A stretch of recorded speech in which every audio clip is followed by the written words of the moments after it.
أبديها بقصيدة وجدانية تقول: سالب راحتي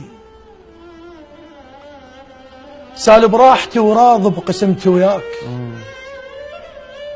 تجرحني واقول ان ازمه وتعدي، وعلقتك لكن ما كنت اعرف السيف من يتعلق على الحائط يصدي. الله.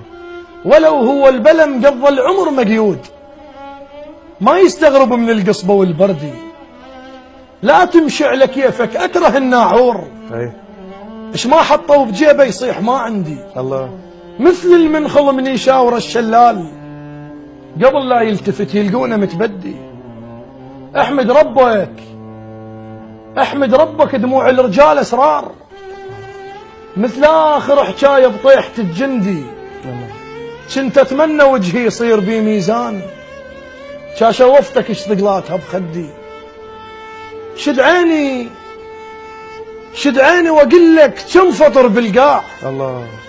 واتحدى الهلال مدنق بقدي. الله الله. اجت من جانبك صوت السكك مرغوب، جابتك ضحكتك حتى لي جدي. تكفر بالخشب بس تعشق التابوت، شي خلص حياته يجيب ويودي. عموما خلي يديك تسير المشحوف، بس مو تتعب وترجع على المردي.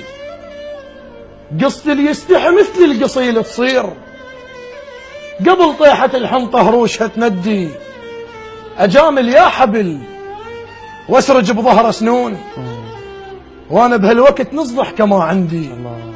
مو من جانبي بس والطعن مرتاح، ما دام الجروح البية من شدي. الله.